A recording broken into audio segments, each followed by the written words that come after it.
source in Russia's defense ministry has reportedly confirmed they went over the border by mistake. Да никто не верит, все понимают. Это как-то дураки все знают, а умные все понимают. Я гражданин Российской Федерации, Хохлов Петр Сергеевич, родился 1995 года, 8 февраля. Как хотел найти, так и хочу. Не за Россию. То, что делает сейчас Путин.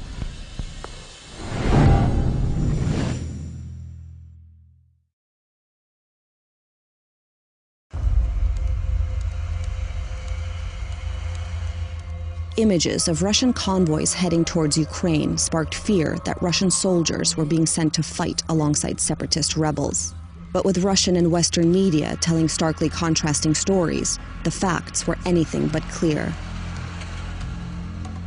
We have seen columns of Russian equipment entering into Ukraine. Они врут. Никаких вооруженных сил, никаких инструкторов российских даже на юго-востоке Украины нет. Не было и нет. Western media was very quick to pick up the story. The only evidence for this was a number of photos showing armored vehicles on roads in unidentifiable locations.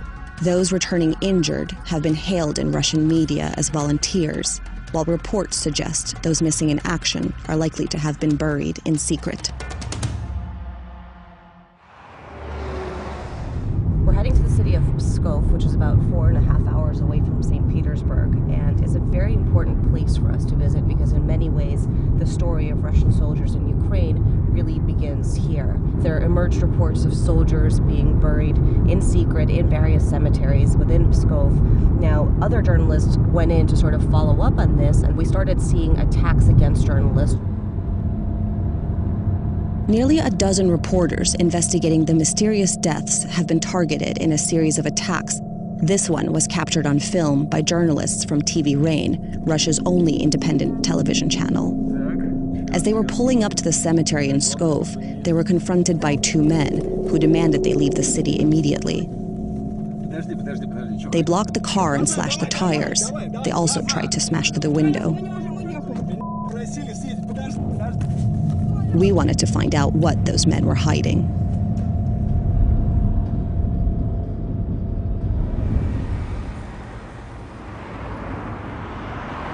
We're on our way to the graveyard here, and we weren't able to use a taxi. One of our contacts here warned us against that and got us in touch with a safe driver because apparently there's been an unofficial order to all of the taxi drivers here not to take people to these cemeteries. We just stopped at a store to pick up some flowers to bring to the cemetery and noticed that we actually have a tail. Whether it was just our paranoia or the detour we took around the city, we seemed to lose our tail and soon arrived at the small cemetery of Vybuty. Local press reports claimed an entire company of Pskov-based paratroopers was nearly wiped out in a single battle in Ukraine. Some of those men were reportedly buried here in secret. So right now we're approaching where we think at least two of these graves are.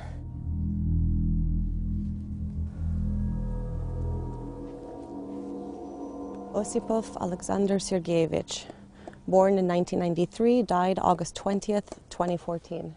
Around that time, we know that there was very heavy fighting in Ukraine. And whose grave is this? Is this Kachatkin?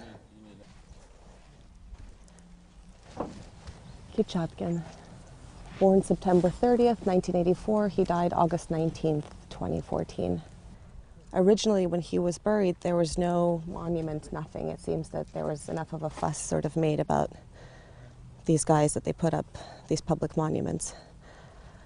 This raises a lot of uncomfortable questions for the Kremlin. Russia officially isn't fighting in Ukraine. In this case, why are young men from this unit coming back in body bags and being buried in secret funerals across the country?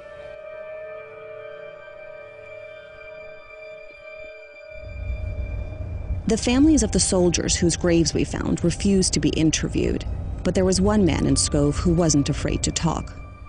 We're on our way to meet with Lev Schlossberg. He's an opposition politician and the publisher of a local newspaper, which was the very first publication in Russia to reveal that Russian paratroopers were fighting and dying in Ukraine. Now, when this information became public, Schlossberg himself was brutally beaten within an inch of his life. the soldiers from Pskov died for what? За Путина. Не за Россию. То, что делает сейчас Путин, это полностью противоречит интересам российского народа. Очень много жизней и в армии, и, судя по всему, число жертв долго не будет посчитано. Особенность таких войн – информация о потерях скрывается вообще.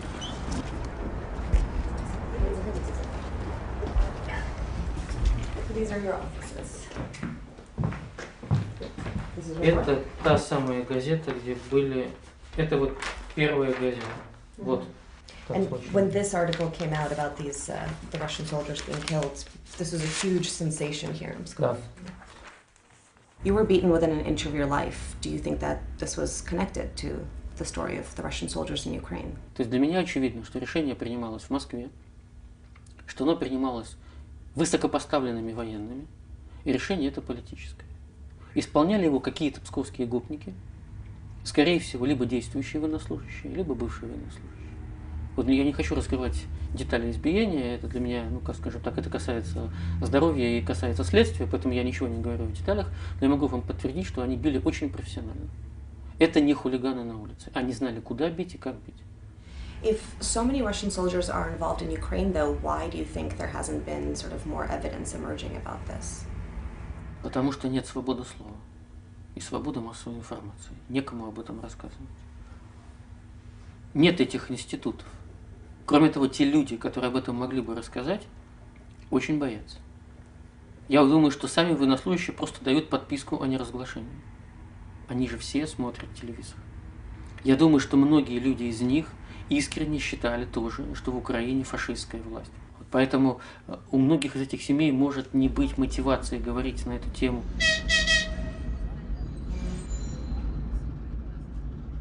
The problem is that in a city like Pskov, this is a military town where the families depend on the military for their survival, even those who lost their loved ones. I mean, if they start speaking out about this, they have quite a bit to lose. So our plan now is to basically start a search through little villages in Russia that haven't been sort of permeated by the military to see if people will be willing to share their stories about what in fact actually happened with their men in Ukraine. Вы волнуетесь? Конечно, волнуюсь, да. Как хотел найти, так хочу. Глаза у нее расширились, и она только сказала, как? Я спросила, что, дочь? Она говорит, наш Сережа погиб. Никуда не пускать.